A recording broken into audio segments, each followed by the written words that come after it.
Assalamualaikum warahmatullahi wabarakatuh.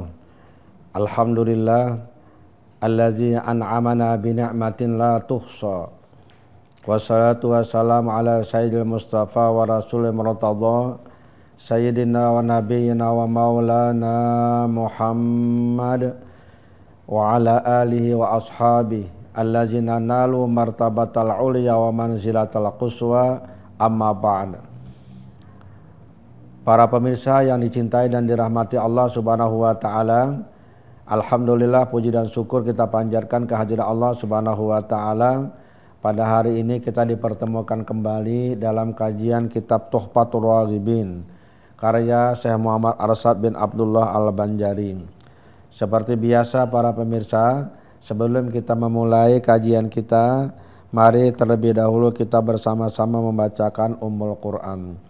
Ila hadratil habib sayyidina wa syafi'ina wa habibina wa qudwatina wa marana Muhammadin sallallahu alaihi wasallam wa ila alihi wa azwajihi wa zurriyatihi wa ahli baitihi wa ansarihi wa atba'ihi wa ila jami' awliya ilahi wa salihin wa syuhada al-muttaqin, khususan ila hadrati sahibi hadzal kitab Syekh Muhammad Arsyad bin Abdullah Al-Banjari wa ila hadratin Nabi Muhammadin sallallahu alaihi wasallam.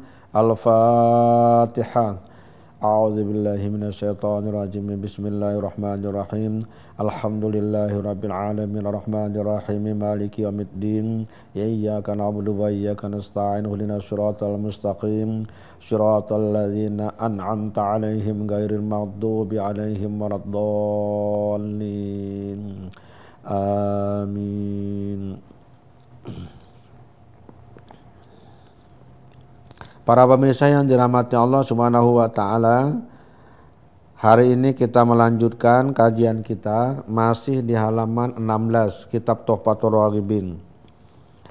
Qala al-muallifu rahimahullahu taala wa nafa'ana bihi wa bi ulumi fid dharaini amin.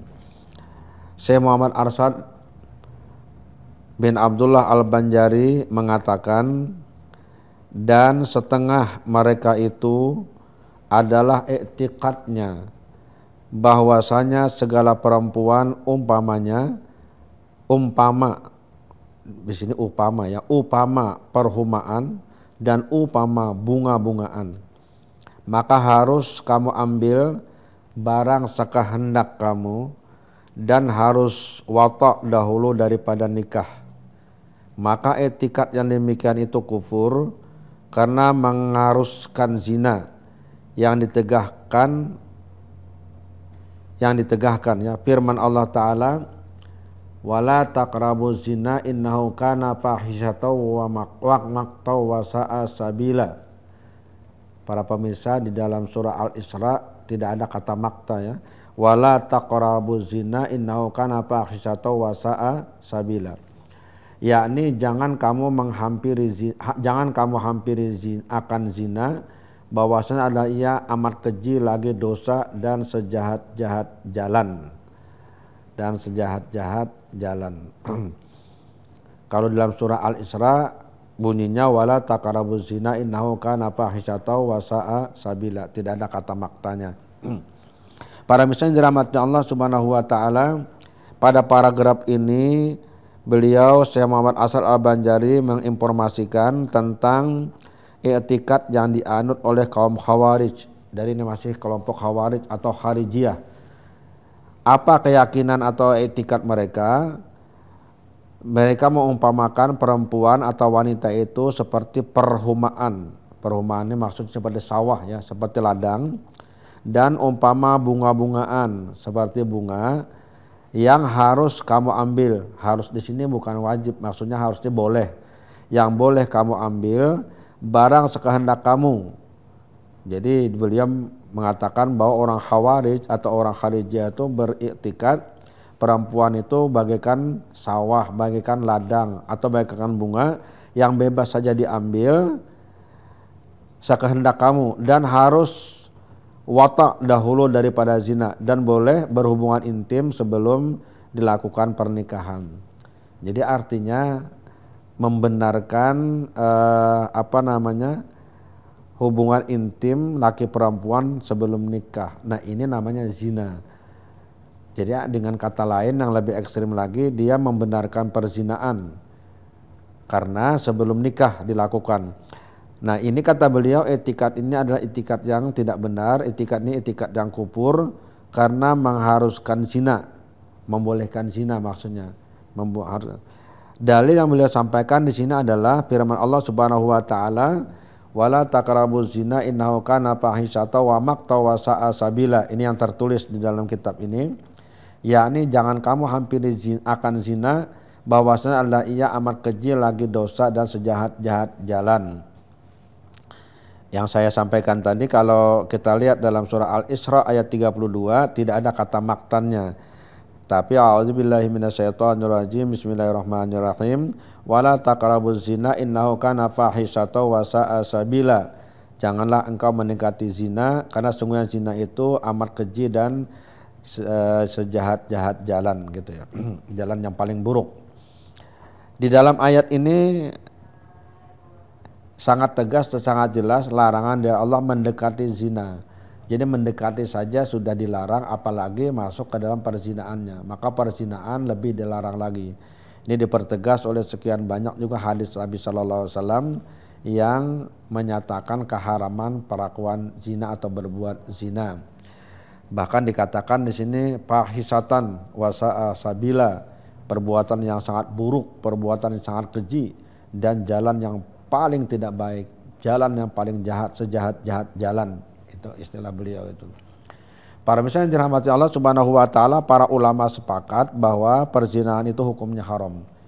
Tidak boleh dilakukan dengan alasan apapun ya, dengan alasan apapun kecuali karena darurat saja. Biasanya dalam hal-hal yang darurat yang haram itu bisa dibolehkan. Misalnya karena terpaksa tidak bisa menghindar sama sekali, dibunuh kalau tidak melakukan misalnya. Itu soal yang lain. Tapi dalam keadaan biasa, dalam keadaan normal tanpa kedaruratan, maka itu adalah haram. Nah ternyata para bisa dirahmati Allah Subhanahu wa taala, ada orang yang punya etikat nih, Anda punya keyakinan bahwa perzinahan itu boleh saja, setelah itu baru nikah, zina dulu baru nikah. Ini kata beliau etikatnya orang-orang Kharijiyah. Dan etikat semacam ini dikatakan oleh beliau adalah kufur karena tidak sesuai dengan firman Allah Subhanahu wa taala yang disebutkan tadi.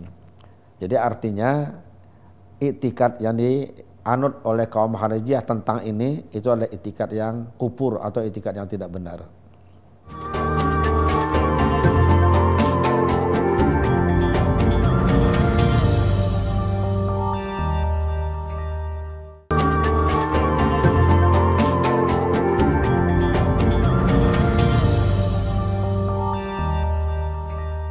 Para pemirsa yang dirahmati Allah Subhanahu wa taala, perzinaan bahkan termasuk salah satu dosa besar. Memang agak unik ya kalau kita melihat sejarah lahirnya kaum Kharijiyah atau Khawarij ini, justru mereka berpendapat pembuat dosa besar itu adalah kufur. Pembuat dosa besar kufur. Jadi artinya kalau menurut asli dari paham mereka itu, siapapun yang melakukan dosa besar itu menjadi kafir. Mungkin pemirsa masih ingat di awal kita membicarakan masalah Kharijiyah ini atau Khawarij ini. Tapi mereka justru ternyata perzinaan atau hubungan intim laki perempuan sebelum menikah itu boleh. Nah berarti dia tidak memandang ini sebagai sebuah dosa. Ketika dikatakan itu boleh, itu bukan dosa bagi mereka. Sehingga tidak kafir. Nah justru dari kalangan Ahlus Sunnah wal Jamaah seperti disampaikan oleh Syekh Muhammad As'ad Al-Banjari, paham semacam ini yang bisa membawa kepada kekufuran.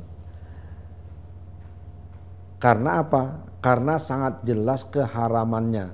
Dulu dalam awal saya masih ingat itu ketika kita membicarakan mengharamkan sesuatu yang nyata kehalalannya itu kufur, atau mengharamkan sesuatu yang nyata kehalalannya itu juga membawa kepada kufur, kecuali masih dalam batas yang khilafiyah. Soal perzinaan itu sepakat para ulama bahwa itu adalah perbuatan yang jahat, perbuatan dosa, perbuatan yang tidak baik dan itu hukumnya haram. Karena itu maka ketika keharaman zina itu sudah sangat jelas, ada yang membolehkan dalam arti mengatakan itu tidak haram, nah itu yang membawa kepada kekufuran. Para pemirsa yang dirahmati Allah Subhanahu wa taala, kita ulang sedikit Berbeda persoalannya melakukan perzinahan tapi yakin bahwa itu dilarang dengan menyatakan zina itu halal. Itu berbeda. Kalau orang misalnya melakukan perbuatan perzinahan tapi dia tahu dan yakin bahwa itu haram, dia hanya berdosa besar. Soal dosanya nanti urusan Allah Subhanahu wa taala. Tapi tidak membawa kepada kekufuran. Ini dalam paham Ahlussunnah wal Jamaah. Tapi ketika dia mengatakan zina itu halal, zina itu tidak haram, nah itu pengingkaran kepada keharaman yang sudah jelas ketetapan haramnya, itu yang membawa kepada kekufuran. Jadi kita bisa pahami yang dimaksud beliau di sini adalah ketika orang-orang Khawarij itu beriktikad bahwa perempuan boleh diwatok sebelum nikah atau dahulu daripada nikah, itu berarti dia menghalalkan yang haram. Nyata keharamannya dihalalkan. Ini yang membawa kepada kekufuran. Berbeda kalau misalnya dia tidak menghalalkan, dia hanya melakukan, dia dosa, itu berbuat dosa namanya. Para hadirin dirahmati Allah Subhanahu wa taala, di dalam ayat ini memang kalimatnya dipakai Allah itu wala taqrabuz zina, jangan mendekati zina. Tidak langsung istilahnya itu jangan kamu lakukan perzinahan. Ini artinya apa? Artinya mendekatinya saja udah terlarang, apalagi melakukannya. Orang yang melakukan perbuatan, sikap atau apapun yang mendekatkan kepada perzinahan itu dilarang. Apalagi kalau orang melakukan perzinahannya, itu lebih lagi.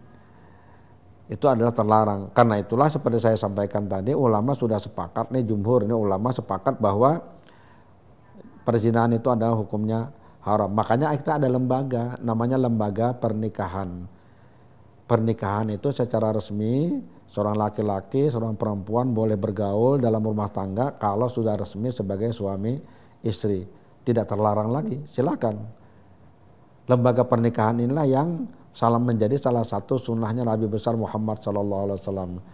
Sampai-sampai Nabi mengatakan an-nikahu sunnati, faman lam ya'mal bi sunnati falaysa minni, atau faman ragiba an sunnati falaysa minni. Itu ada dua tuh, ada faman lam ya'mal, ada man ragiba. Nikah itu adalah sunnahku, siapa yang tidak senang dengan sunnahku bukan golonganku. Nah, jadi artinya disuruh menikah. Bahkan Nabi mengajarkan, memerintahkan, bahkan bukan mengajarkan, kepada para pemuda yang memiliki kemampuan untuk menikah supaya menikah. Ya masalah sabab, wahai para pemuda, kata Rasulullah, man istata'a minkumul ba'ah falyatazawwaj. Siapa yang sudah mampu melakukan perkawinan, pernikahan, lakukan pernikahan. Jadi ada lembaganya untuk bisa menghalalkan itu. Dan laki perempuan tidak boleh melakukan hubungan intim sebelum akad nikah tadi. Para misalnya dirahmati Allah Subhanahu wa taala, ini salah satu bentuk dari hukum Tuhan untuk memelihara keturunan. Sehingga kalau orang menikah itu kan berarti keturunannya jelas, siapa bapaknya, siapa ibunya, dan keturunannya pun sah demi hukum. Maka semua ketentuan yang terkait dengan hukum perkawinan, termasuk hukum warisan, itu akan melekat pada yang bersangkutan. Tapi kalau tidak ada akad nikah, itu berarti perzinahan, dan zina itu hukumnya haram.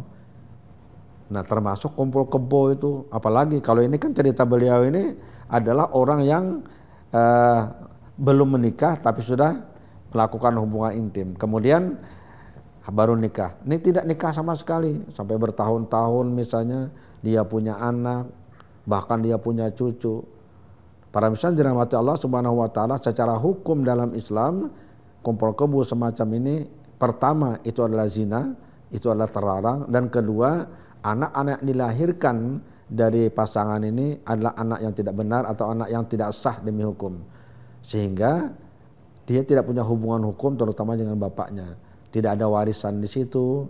Kalau misalnya anak perempuan, tidak boleh dia menjadi wali bagi anaknya. Kalau anaknya ini mau kawin, ya walinya langsung wali hakim, tidak ada neneknya atau pamannya atau siapapun, tidak ada itu. Nah, jadi ada aturannya di dalam agama Islam yang sudah diajarkan oleh Nabi SAW dan sudah disampaikan oleh Allah Subhanahu wa taala. Di dalam Al-Qur'an banyak ayat-ayat tentang munakahat, tentang pernikahan ini.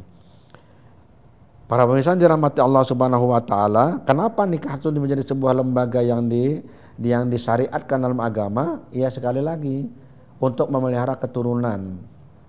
Hibzun nasl namanya, memelihara keturunan. Jangan sampai keturunannya tidak punya kejelasan status. Atau dengan kata yang lebih ekstrim itu disebut anak yang tidak sah atau anak yang haram. Jangan sampai terjadi seperti ini. Lalu ada lembaganya dan itu pun diatur dengan sangat detail. Ada persyaratan-persyaratannya, ada rukun-rukun nikahnya dan lain-lain yang terkait dengan itu. Ada tanggung jawab di dalam sana, ada hak, ada kewajiban bagi masing-masing pihak baik suami maupun istri.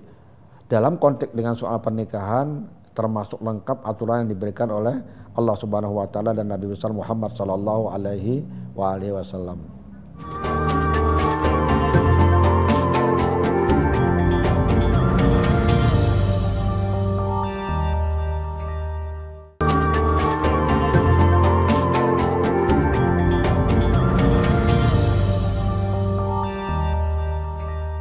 Para pemirsa yang dirahmati Allah Subhanahu wa taala, ketika Allah mengatakan wala taqrabuz zina, janganlah engkau mendekati zina, maka berarti semua permulaan yang terkait dengan perzinaan itu juga dihukumkan haram, yang membawa kepada zina ya, itu tidak dibolehkan, diharamkan di dalam agama. Para pemirsa dirahmati Allah Subhanahu wa taala,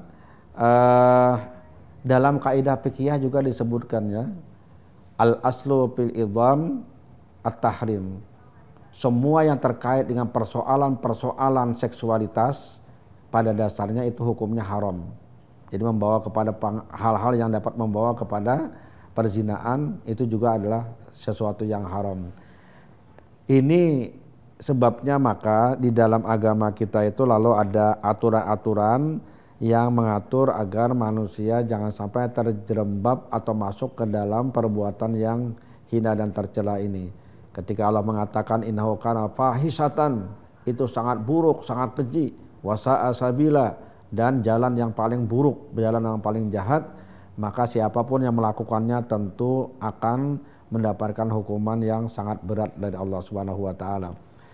Para pemirsa dirahmati Allah Subhanahu wa taala, karena betapa beratnya hukuman terhadap orang yang melakukan perzinahan yang disampaikan oleh Allah Subhanahu wa taala dan juga oleh Nabi sallallahu alaihi wasallam, maka sekali lagi perzinahan jelas adalah perbuatan yang diharamkan. Nah, ketika hal kharijiyah ente mengatakan ini halal, boleh, enggak apa-apa lah, karena kan mau dikawini juga misalnya gitu. Itu berarti dia sudah menghalalkan yang haram. Ini yang membawa kepada kekufuran seperti yang kita sampaikan tadi. Menghalalkan yang haram itu kufur. Para misalnya dirahmati Allah Subhanahu wa taala, memang dalam realitas kehidupan umat manusia ini macam-macam ya. Macam-macam. Bahkan saya juga pernah baca ada kelompok-kelompok tertentu yang menghalalkan, yang membolehkan, istilahnya dicoba dulu baru dikawini gitu.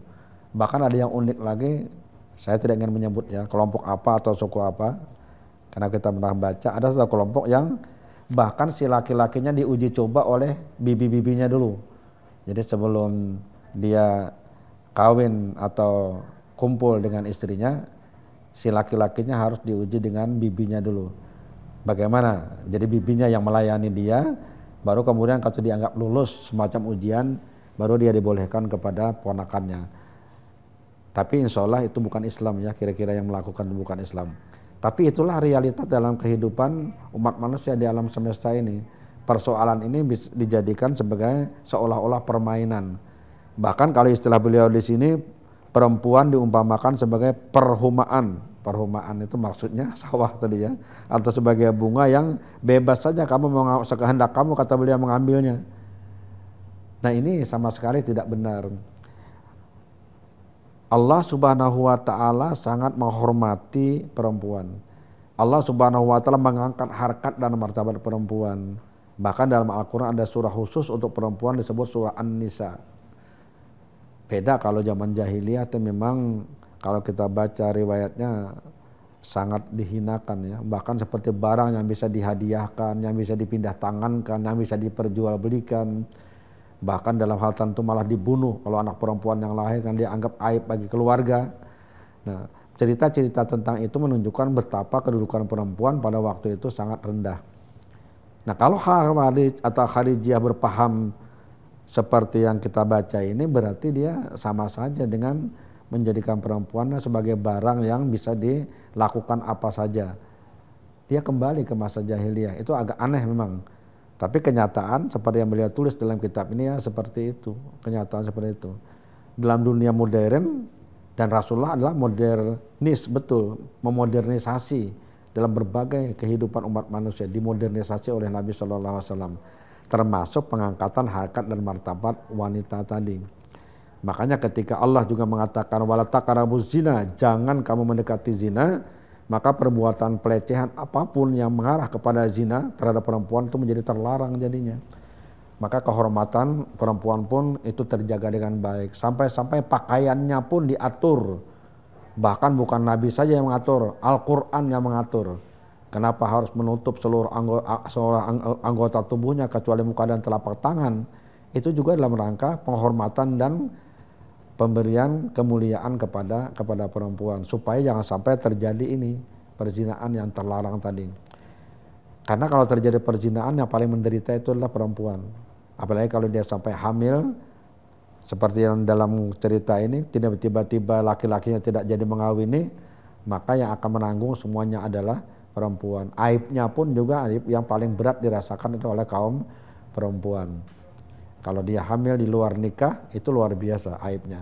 Nah ini yang dijaga oleh syariat, dijaga oleh agama, dijaga oleh Allah, dijaga oleh Rasulullah SAW.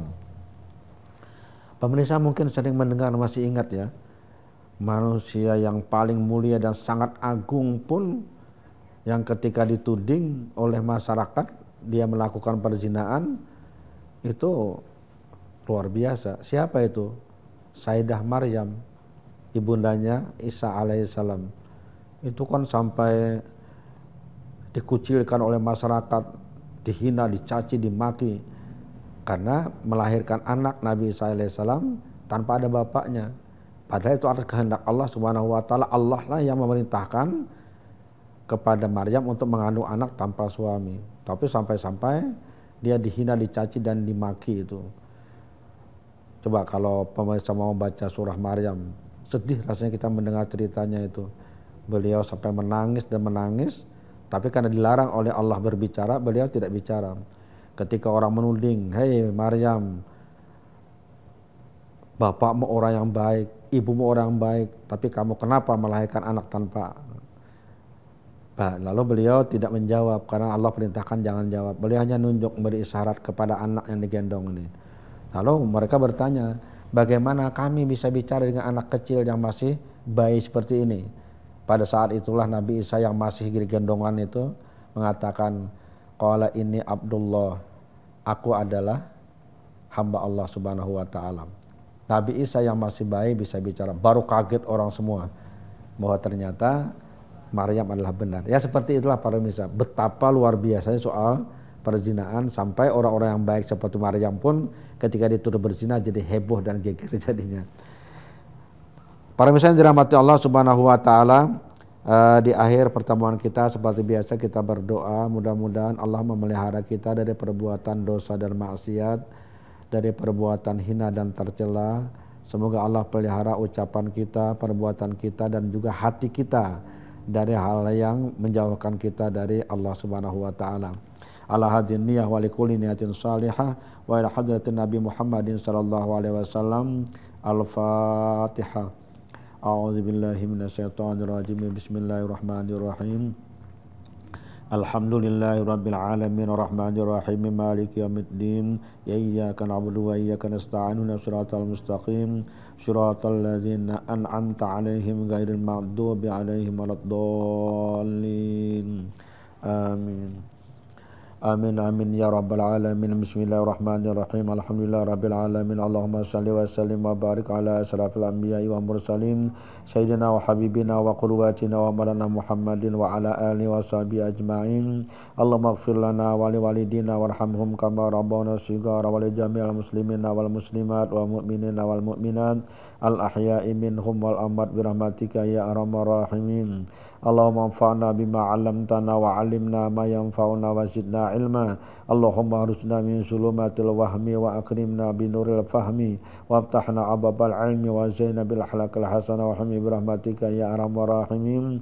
Rabbana atina fid dunya hasanatan wa fil akhirati hasanatan wa qina azabannar. Wa sallallahu ala khalqihi sayyidina Muhammad wa ala alihi wa sahbihi ajma'in. Subhana rabbika rabbil izzati amma yasifun wa salamun ala mursalin walhamdulillahi rabbil alamin.